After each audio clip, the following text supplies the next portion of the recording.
오늘 기도합시다. 성령 충만 받읍시다. 라고 하는 내용은 오늘 설교의 중요한 주제이기 때문에 우리 한번 같이 또 입으로 또 시인하며 또 인사를 나눴는데요. 또 한 주간 살아가는 것 또는 이제 우리의 삶 가운데 꼭 기도하시고 성령 충만 받으시기를 주님의 이름으로 축원합니다. 오늘 본문에는 믿음의 성도 한 사람이 죽어가는 죽음의 현장이 기록되어 있습니다. 스데반 집사라고 하는 사람이 이제 죽게 되었는데, 스데반 집사는 초대교회의 최초에 세워진 7 집사님 중에 한 사람이죠. 그가 하나님 말씀을 전하다가 돌에 맞아 죽었으니까 이것을 우리는 뭐라고 부릅니까? 순교라고 부르죠. 최초의 순교죠.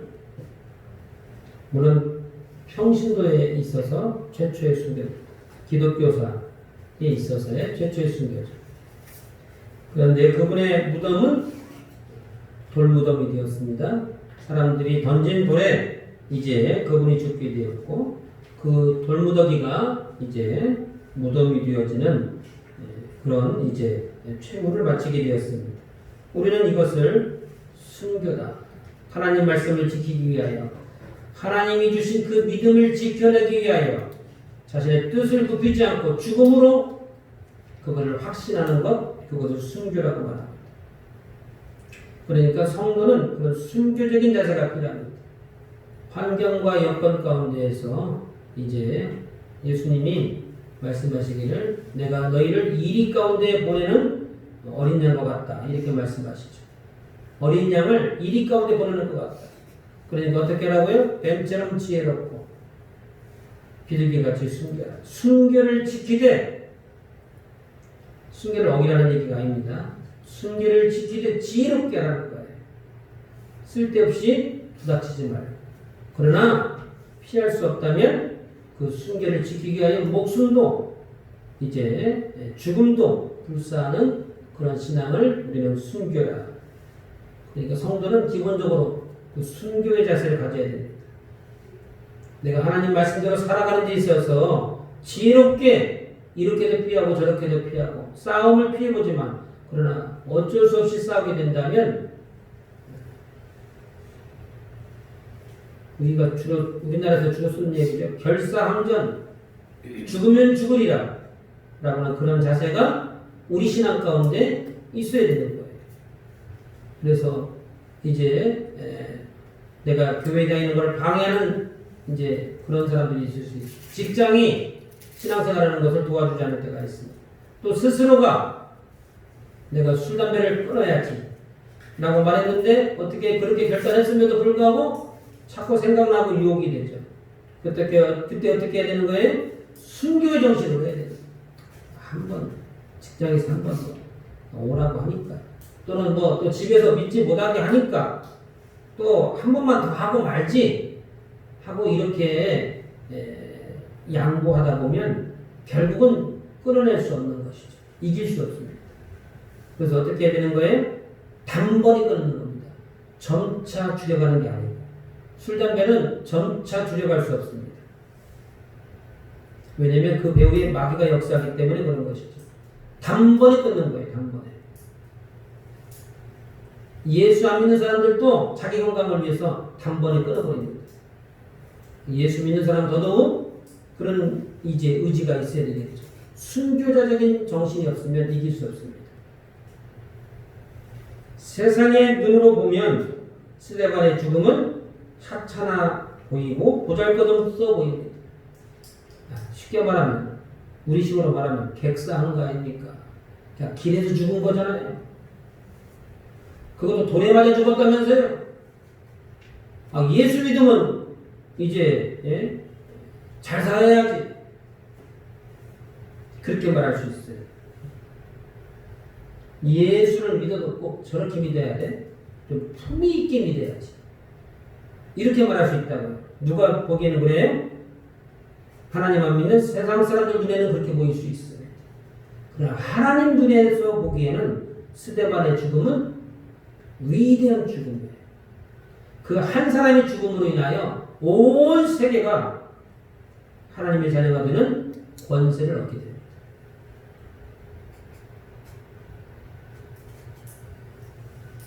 그 스데반의 죽음, 그 순교로 인하여 사울이라고 하는 청년, 오늘 본문에 나와 있죠? 이제 58절에 보니까 사울이라고 하는 청년의 발 앞에 두었다. 그 옷을 청년 앞에 두었다는 게 뭔 뜻이에요? 옷 맡아줬다는 게 뭔 뜻이에요?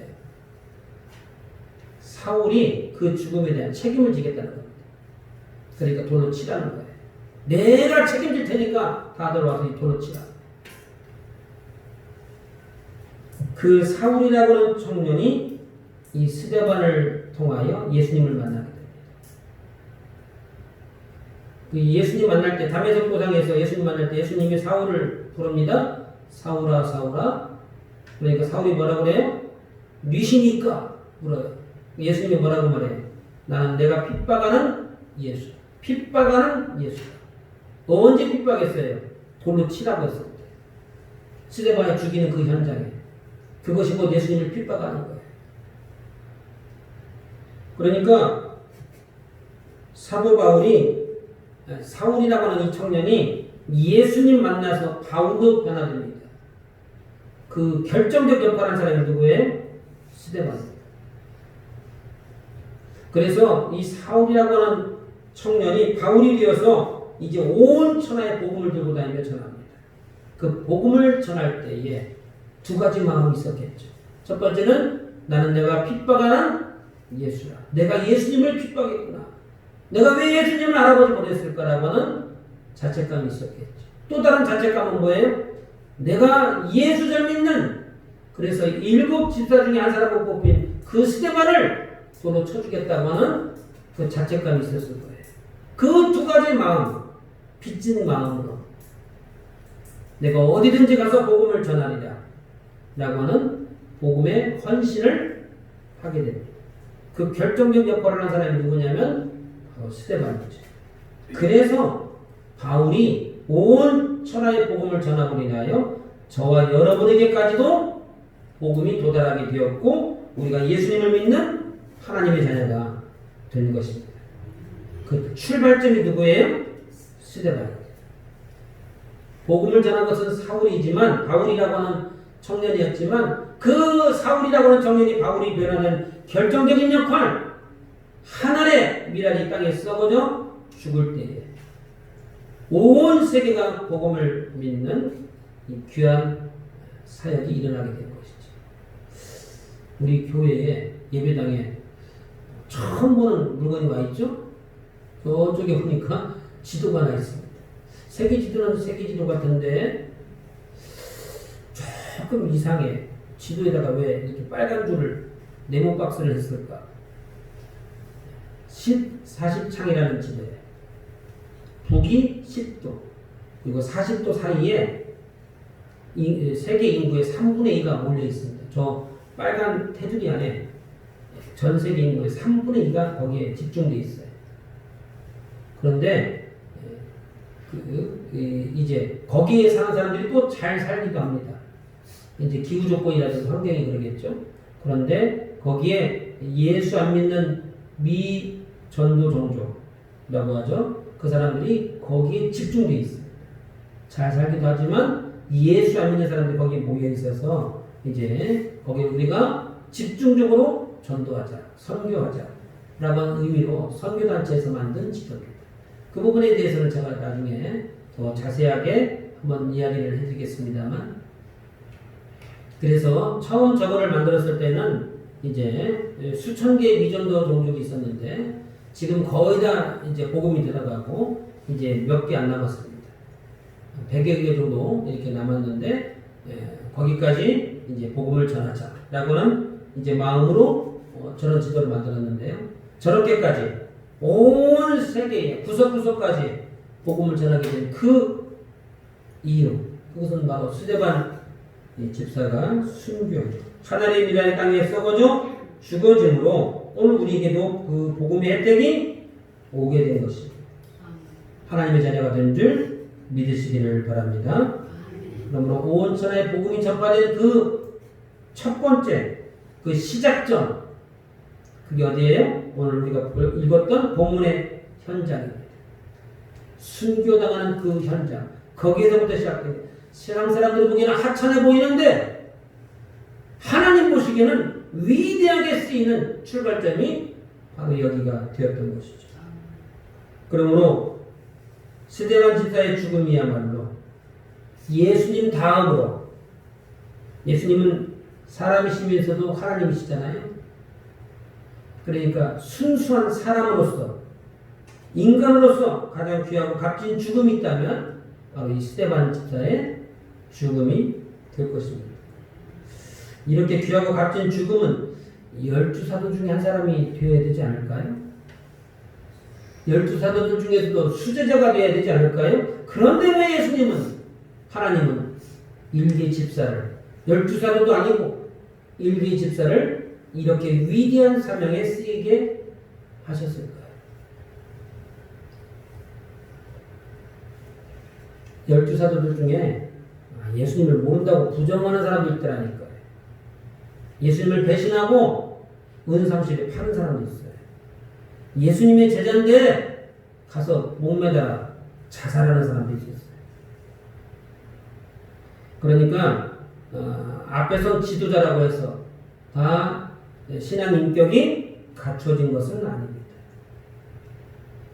다시 말하면 그 사람들이 12사도를 뽑았을 때에 믿음이 출중해서 사도를 뽑은 것은 아니에요. 오히려 12사도가 아닌 이렇게 평신도였던, 이렇게 일곱 집사 중에 한 사람이었던 스데반과 같은 사람은 오히려 12사도보다 더 훌륭한 믿음을 가지고 있었던 것을 보게 됩니다. 이 스데반을 향하여 누가 이제 이와 같은 일을 하느냐고 이렇게 유대인들이 시비를 걸어올 때에 피하지 않고 하나님 말씀을 증거하는 것을 보게 돼요. 12사도들은 예수님을 모른다고 부정하며 도망가게 바꿨는데 스데반은 좀 다르더라 그 얘기입니다. 그러니까 스데반은 어떤 집사였는지 우리가 살펴볼 필요가 있죠.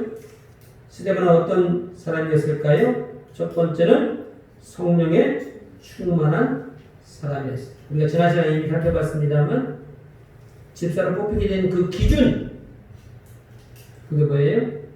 하나님 말씀과 지혜와 성령이 충만한 사람, 또 사람들에게 칭찬받는 사람, 다시 말하면 하나님께도 인정받고 주변 사람들에게도 칭찬받고 인정받는 그 사람이 집사의 자격이 있다. 그런데 하나님께 인정받았다는 걸 어떻게 알 수 있습니까? 성령 충만은 하나님이 주시는 선물입니다. 내가 받고 싶다고 해서 되는 것도 아니고 물론 사모하는 마음을 가져야 됩니다. 간절히 기도하셔야 돼요. 그러나 내가 원한다고 해서 받을 수 있는 것은 아니기 때문에 성령 충만 받았다고 하는 것은 하나님이 인정한 사람이라고 하는 것을 우리가 알 수 있는 것이죠. 그리고 성령 충만함 때문에 성도들에게도 인정받게 되죠. 그렇죠? 성령 충만 받았다는 것은 하나님께만 인정받는 게 아니고 성도들 사이에서도 인정해 줄 수밖에 없는 중요한 기준이 되는 것입니다. 그래서 집사로 택함을 받게 된 것입니다. 그러므로 우리가 직분을 받는다고 하는 것은 무엇을 의미하는 거예요? 성령 충만을 의미하는 겁니다. 직분을 가진다는 것, 직분자가 된다는 것은 성령 충만을 전제하는 거예요. 그러므로 우리가 아직도 성령이 무엇인지도 모른다면 그것은 신속히 성령 충만을 받아야 되는 이제 숙제가 우리에게 있는 것이죠. 뭐 그렇게 안 해도 다 주되 그렇게도 받을 수 있어요. 근데 그건 하나님이 인정하지 않는 직분이죠. 하나님이 인정하는 직분자가 되려면 그러니까 성령 충만을 받으셔야 돼요. 그것을 사모해야 돼요. 그것을 위해 날마다 기도하셔야 되고 성경 말씀을 깊이 묵상하셔야 돼요. 그럴 때에 성령 충만을 받게 됩니다. 왜 그렇게 기도해야 됩니까? 예수님의 제자들이 예수님이 부활 승천하실 때 마가다락방에 모여서 열흘간 집중적으로 기도했습니다. 그렇기 때문에 우리가 집중적으로 기도해야 할 이유가 바로 여기에 있는 것이죠. 또한 스데반 집사가 유대인들과 논쟁할 때에 성령이 충만하여 하나님이 주신 지혜로 그들을 그때 그 많은 사람들과 논쟁할 때 논쟁할 사람은 한 사람이에요. 스데반 집사. 그들은 다수입니다. 그리고 종교 지도자들, 그 다음에 바리새인들, 쉽게 말하면 날고 긴다고 하는 사람들이 다 모여 있는 거예요. 거기에서 스데반 집사가 당당하게 복음을 증거하고 이제 말씀을 전했죠. 그때 54절에 보니까 그들이 이 말을 듣고, 이 말이라는 것은 스데반 집사의 설교죠. 그들과 논쟁했던 내용입니다. 이 말을 듣고 마음에 찔려 그를 향하여 이를 갈거늘. 예수님을 부정하는 그들을 어떻게 이겼어요? 물론 말씀으로, 논쟁으로 이겼습니다만 사실은 배후에 성령의 충만함으로 이기게 됩니다. 하나님이 주시는 지혜로 이길 수 있었던 것입니다. 예수님을 이제 부정하는 악한 마귀를 어떻게 이길 수 있습니까? 악한 마귀. 오직 성령의 충만함으로 이길 수 있는 것입니다. 그래서 성경을 아는 지식, 믿음의 열정, 이런 걸로 이길 수 있는 것이 아니고 성령님이 도와주셔야만 악한 마귀를 이길 수 있다고 하는 것을 믿으시기를 바랍니다. 예수님을 부정하는 가족, 친구, 어떻게 설득할 수 있습니까? 인간의 말과 지혜로는 이길 수 없습니다. 설득할 수 없습니다. 오직 성령님이 도와주셔야만 설득할 수 있고 전도할 수 있습니다. 그러므로 전도하고자 한다면 어떻게 해야 돼요? 간절히 기도하셔야 돼요. 간절히. 내 힘으로 안 되니까. 물론 노력해야 됩니다. 기도함에도 불구하고 노력하지 않는 것은 이제 잘못된 것이고 응답이 더디 이루어지게 됩니다. 그러니까 어떻게 해야 돼요? 간절히 기도하시되 이제 그 성령 충만함을 입어서 말씀을 증거하고 전도해야 되는 것이죠. 그러므로 성령의 충만함은 하나님을 믿는 저와 여러분들에게는 반드시 필요한 것입니다. 있어도 그만 없어도 그만 그런 것이 아니에요. 성령 충만함으로 하나님께 인정받는 것. 성령 충만함으로 악한 마귀를 물리치며 가족들을 전도할 수 있는 거예요. 그러니까 성령 충만함은 우리가 사모하고 반드시 받아야 된다고 하는 것을 믿으시기를 주님의 이름으로 축원합니다. 스데반 집사는 어떤 사람이었을까요? 두 번째는 하나님의 나라를 바라보는 영안을 가졌던 사람입니다. 스데반 집사는 하늘을 바라보는 영안을 가졌고 사람들은 같이 논쟁했던 유대인들은 그 하나님 나라를 보지 못하는 소경과도 같은 그런 이제 신앙을 가졌습니다. 하나님을 똑같이 믿는데 어떤 사람은 영안이 열려 하나님 나라를 보고 어떤 사람은 자신의 목적만 바라보는 그런 경우가 있더라라고 하는 것입니다. 오늘 본문에 보니까 55절과 56절에 스데반이 성령 충만하여 하늘을 우러러 주목하여 하나님의 영광과 및 예수께서 하나님 우편에 서신 것을 보고 56절에 말하되 보라 하늘이 열리고 인자가 하나님 우편에 서신 것을 보노라. 57절까지 볼까요? 그들이 큰 소리를 지르며 귀를 막고 일제히 그에게 달려들어 돌로 쳤다. 그 얘기죠. 여기 56절에 말하되 보라. 이 보라가 무슨 뜻일까요? 그 다음에 56절 말하되 보라 하늘이 열리고 인자가 하나님 우편에 서신 것을 보노라. 이 보노라는 무슨 뜻입니까?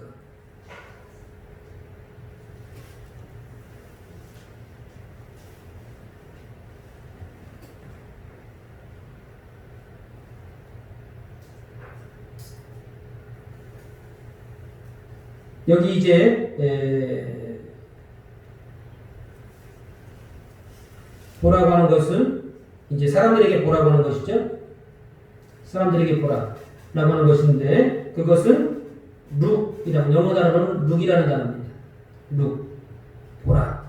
그거는 무슨 뜻이냐면 일부러 보라는 뜻이에요. 일부러 보이지 않는데 보려고 노력해 보라는 거예요. 그러나 뒤에 있는 보느라 그거는 영어로 see입니다. see. 그러니까 우리 한글로는 그냥 똑같이 보는 거예요. 봐라, 보라 이런 뜻인데 영어로는 단어를 따로따로 썼습니다. see는 뭐냐면 가만히 있어도 저절로 보이는 거예요. 아니 뭐 내가 보고 싶어서 봤는데 지나가는 거 그냥 내 눈에 저절로 보였지? 그럴 때 말하는 것이 see입니다. 그러나 내가 의도적으로 그걸 보려고 노력하고 찾아보려고 노력하는 건 그건 룩이라고 말합니다. 그러니까 여기서 지금 스테반이 본다고 하는 말을 두 가지로 구별해서 봤어요. 그러니까 어떤 거예요? 사람들에게 저거 안 보이냐고, 저거 보시라고 한번. 하나님 나라가 안 보이냐고, 저거 하나님 우편에 예수님 안 보이냐고, 한번 보시라고 이렇게 좀 소개하는 거예요. 그것을 우리는 뭐라고 말합니까? 영적인 눈, 영안이라고 말합니다.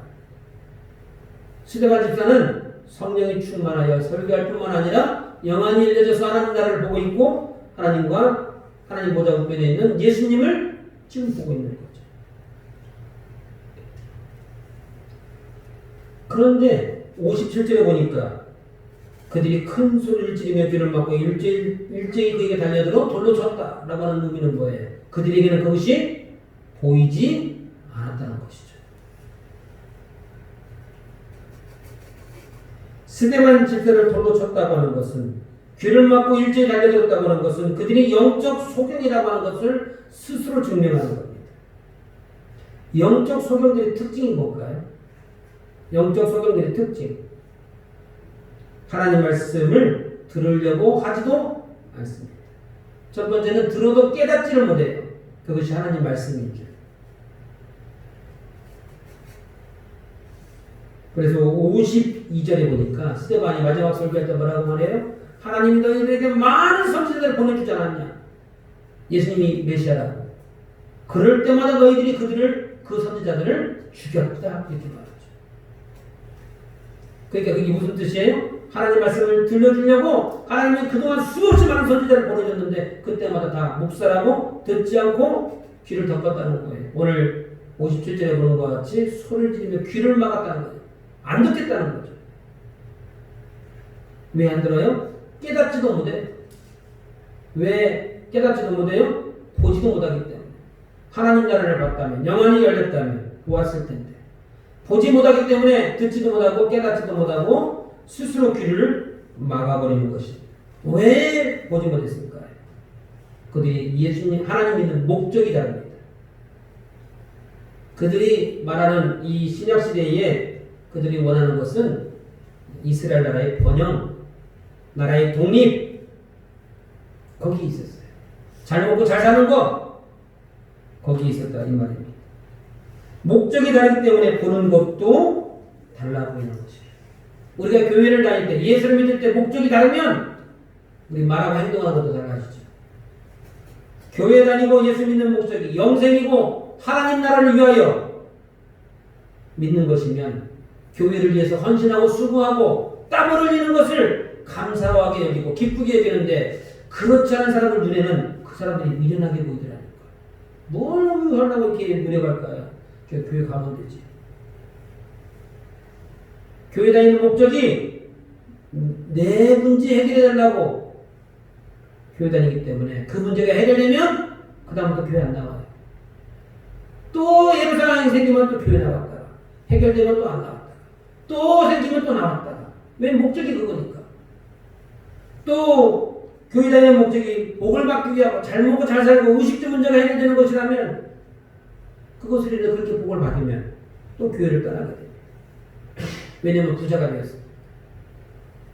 내가 교회 다니는 목적이 건강이 있다면 건강에 복을 달라고 구하게 되죠. 목적이 무엇이냐? 그거에 따라서 영안이 열리기도 하고 보이지 않는 영적 소경이 될 수도 있는 것입니다. 그러므로 하나님 말씀은 이제 그런 신앙을 가지고 있다면 들려오지 않게 되고 하나님 나라를 보지 못하게 되고 오직 무엇만 보여요? 내 목적만 보입니다. 내 목적. 내 목적과 내가 하고 싶은 것만 보이는 거예요. 그래서 내가 교회에서는 어떻게 해요? 하고 싶은 것만 합니다. 목사님이 아무리 얘기하고 그것이 아니라고 말해도 52절에서 보는 것과 같이 하나님 말씀을 들려주는 선지자를 너희가 죽였다 그러잖아요. 하나님 말씀은 아무리 들려줘도 어떻게 해요? 내 귀 밖에서 그걸 묵살해버립니다. 귀를 막아버려요. 그건 나하고 상관없다고 생각하죠. 아무리 들려줘도. 그러니까 우리 목적이 분명해야 됩니다. 잘못 목적을 가지고 있으면 이 유대인들과 같이 스데반 집사를 돌로 죽이는 하나님 말씀을 묵살하는 결과를 낳기 때문에 그런 것입니다. 그러므로 영안이 열려서 하나님 나라를 보는 것과 보지 못하는 것은 엄청난 차이를 갖게 됩니다. 그 결과가 완전히 다르게 나타나는 거예요. 그러므로 성도는 영안이 열려 있어야 성도라 말할 수 있습니다. 오늘 스데반 집사를 돌로 쳐 죽였던 이 사람들을 향하여 하나님 자녀라. 하나님 과연 인정했을까요? 스스로는 하나님 자녀라고 말하지만 하나님 보시기에는 하나님의 보낸 선지자를 죽인 거예요. 그러니까 스스로는 하나님 백성이라 말할 수 있을지 몰라도 하나님은 그들을 하나님 백성이라 인정할 수 없는 것이죠. 그러므로 성도는 영안이 열려 있어야 성도라 말할 수 있고 성도는 영안이 열려 있어야 살 수 있는 겁니다. 그것이 없으면 엉뚱한 행동을 하게 돼. 잘못된 길로 가게 돼. 본인만 잘못된 길로 가면 괜찮은데 이렇게 주변 사람들까지 같이 끌고 가기 때문에 문제의 심각성이 더 커지는 것입니다. 그래서 51절에서 보는 바와 같이 영안이 열려있지 않기 때문에 참된 말을 전해주는 선지자를 죽이게 되었고 오늘 설교하였던 스데반 집사를 죽이는 결과를 낳게 됩니다. 그러므로 영안이 열려있지 않으면 듣는 귀가 막히게 됩니다. 스스로 귀를 덮어버려요. 영안이 열려있지 않으면 그러므로 올바른 판단도 하지 못합니다. 스데반이 전해줬을 때 뭐예요? 54절 보니까 그들이 이 말을 듣고 마음에 찔려 설교는 제대로 한 거죠. 마음에 찔림을 주었으니까. 근데 그 말씀을 듣고 어떻게 해요? 오 하나님 내가 잘못했습니다. 이렇게 회개해야 정상적인 반응인데 그를 향하여 이를 갈았다. 그런 반응이 나옵니다. 그러니까 영안이 열려있지 않으면 귀를 막게 되고 귀를 덮으면 올바른 판단을 할 수 없게 되는 것입니다. 하나님의 음성을 들을 수도 없고 자신도 모르게 하나님 앞에서 실수하고 죄를 범하게 되는 것입니다. 그러므로 성도에게 영안이 열린다고 하는 것은 매우 중요한 겁니다.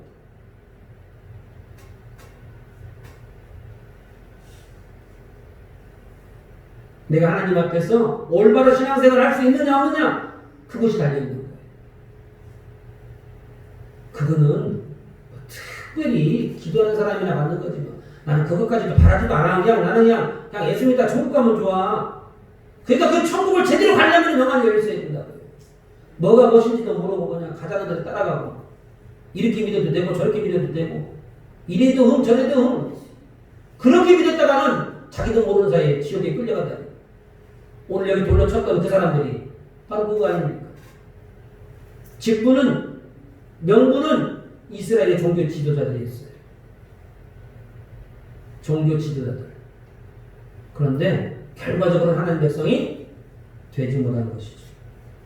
그러므로 오늘 저와 여러분들은 영안이 활짝 열리셔서 하나님 나라를 눈으로 보시고 하나님 말씀을 귀로 듣고 깨달아서 항상 올바른 판단, 믿음의 길을 선택하시기를 주님의 이름으로 축원합니다. 스데반 집사는 어떤 사람이었을까요? 끝까지 기도하는 사람이었습니다. 그러니까 성령 충만이 저절로 된 것이 아니더라고요. 죽는 그 순간까지도 기도합니다. 그 순간까지도. 자기는 하나님 나라 받고 예수님 봤으니까 그냥 그대로 올라가면 천국 가는 것이고 너 거기에서 순교 씨를 뿌리냐 고생했다 칭찬받고 멸류가 받으면 되는 거예요. 다 보장된 거 아니에요? 근데 그 순간에도 기도합니다. 무엇을 기도했을까요? 59절에 보니까 그들이 돌로 스데반을 친 스데반이 부르짖어 이르되 주 예수여 내 영혼을 받으시옵소서 하고 첫 번째 기도죠. 두 번째 기도 60절에 무릎을 꿇고 크게 불러 이르되 주여 이 죄를 그들에게 돌리지 마옵소서 이렇게 기도합니다. 스데반 집사가 자기 자신을 위해서는 무릎을 꿇고 기도하는 것 같아요. 돌로 맞았으니까 아마 쓰러졌겠죠. 쓰러져 있는 순간에 뭐예요? 주 예수의 내 영혼을 받아옵소서. 그리고 다른 사람을 위해서 기도할 때는 무릎을 꿇었다잖아요. 무릎을 꿇고. 그러니까 그 남을 위해서 기도했던 것이 내가 가식적으로 비아냥거리면서 하는 얘기가 아니고요. 진심으로 했다는 거예요. 진심으로. 첫 번째는 무슨 기도입니까? 내 영혼을 받아옵소서. 자기 자신을 위해서 기도합니다. 그것이 중요하죠.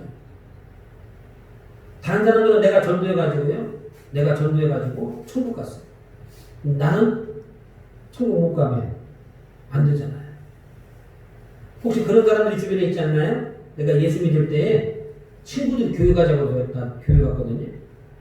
근데 내가 나이가 이제 좀 돼서 집사도 되고 권사도 되고 장로도 되고 목사도 되고 됐는데 그때 나 전도했던 친구가 교회 안 다녀 지금은. 뭔데? 아니 뭐 딴 거 믿던데? 그럴 수 있잖아요. 그러니까 그 친구는 나를 전도해서 나는 천국 가는데 그 친구는 나를 전도해놓고도 천국에 있는 거야. 그럴 수 있어요. 그러니까 뭐가 중요해요? 내가 천국 가는 게 중요합니다. 내가 천국 가는 게. 그러니까 스데반 집사가 주 예수여 내 영혼을 받아옵소서. 먼저 기도합니다. 두 번째 기도는 뭐예요? 자기 자신에게 돌을 던졌던 자들을 위해 기도합니다. 스데반 집사가 죽음으로 그 돌에 맞아서 죽음으로 그 사람들은 지금 무슨 죄를 지은 거예요? 살인죄를 지은 거예요. 살인죄. 살인죄는 10계명에 나와 있죠. 살인하지 말라. 하나님의 계명을 어기는 중대한 죄를 지은 겁니다. 스데반 집사 입장에서는 본인은 지금 억울하게 죽게 되었잖아요. 억울하게. 그래서 그들을 향하여 욕을 하거나 분노를 표출하지 않고 얼마든지 그렇게 할 수 있는데 그들을 향하여 나도 저들을 용서할 뿐만 아니라 하나님도 저들을 용서해 주옵소서. 이렇게 무릎을 꿇어 기도하는 것을 보게 됩니다. 그런데 이 기도가 어디서 많이 본 기도 아닙니까? 누가 했던 기도죠? 예수님이 했던 기도. 누가복음 23장 34절에 이에 예수께서 이르시되 아버지 저들을 사하여 주옵소서. 자기들이 하는 것을 알지 못함이니이다 하시더라. 46절에서는 아버지여 내 영혼을 아버지 손에 부탁하나이다. 스데반 집사가 기도했던 그 두 마디의 기도가 예수님이 했던 그 기도 내용에 있었던 겁니다. 예수님이 하셨던 기도를 지금 스데반 집사도 하고 있는 것이죠. 그러나 나에게 돌을 던지고 나에게 욕을 하며 내가 억울한 죽음을 당하게 될 때에 그들을 용서해달라고 하는 그 기도는 그렇게 쉬운 기도가 아니에요.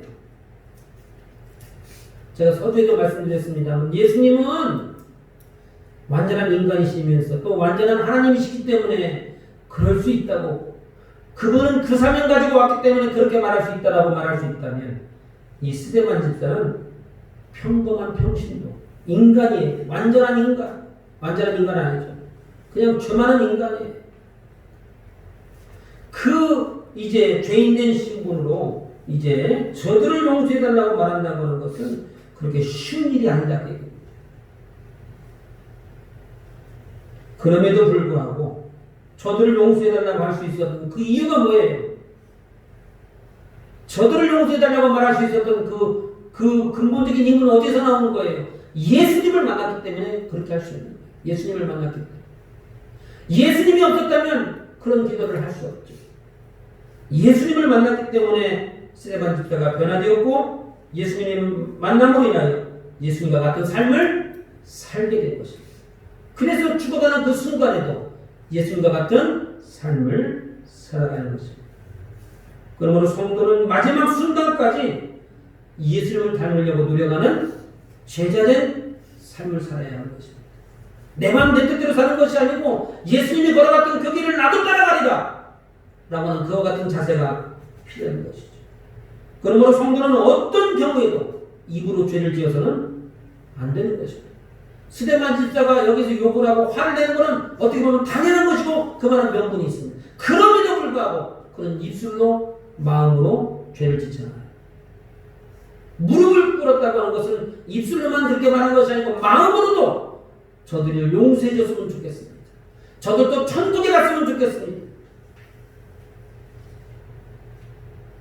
그러므로 어떤 경우에도 스데반 성도는 마음으로 입으로 죄를 지어서는 안 되는 것입니다. 설사 나에게 손해를 주고 나를 억울하게 하고 여기 지금 스데반 집사 한 사람을 놓고 여러 사람이 돈을 줬으니까 집단적으로 따돌림을 당하고 집단적으로 구타를 당한다 할지라도 나를 공격한다 할지라도 나를 어려움을 청하게 한다 할지라도 그렇다 할지라도 그 억울함을 나 억울하다고 소리 지르고 말하는 것보다 더 중요한 게 뭐냐면 하나님 앞에서 내 마음을 지키는 게 더 중요해요. 내가 억울함으로 인해서 소리를 지르고 욕을 하고 분노를 표출하는 그거보다 더 중요한 게 뭐예요? 하나님 앞에서 내 마음을 지키는 것, 내 입술을 지키는 것이 더 중요하다는 게 됩니다. 그러니까 누구를 위해서 그렇게 하지 말라는 거예요? 나를 위해서 그렇게 하지 말라. 나를 위해서. 나를 위해서 그들을 정죄하거나 입술로 죄를 지어서는 안 되는 것을 말씀하고 있습니다. 그러므로 저와 여러분들은 마지막 순간까지라도 끝까지 기도하셔서 우리의 마음과 입술을 지켜나가시기를 주님의 이름으로 축원합니다. 말씀 뵙기를 원합니다. 스데반 집사와 같이 성령에 충만하고 영안이 열려서 하나님 나라를 사모하며 마음과 입술로 죄를 짓지 않고 기도할 수 있을 때에 비로소 우리는 참 신자라 말할 수 있고 또 하나님의 위대한 사명을 감당하게 되는 것입니다.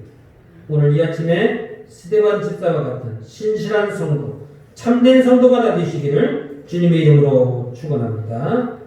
우리 한번 같이 갑자기 주신 말씀을 붙잡고 소리내어 기도합니다. 하나님 우리에게 스데반 집사와 같은 참 신자의 모습을 허락하여 주옵소서. 우리로 하여금 성령의 충만함을 주셔서 하나님께 인정받고 악한 마귀를 물리치게 하시며 하나님 나라와 교회를 위하여 위대하게 쓰임받는 은혜와 복을 주옵소서. 우리에게 영원히 발전 열려주게 하셔서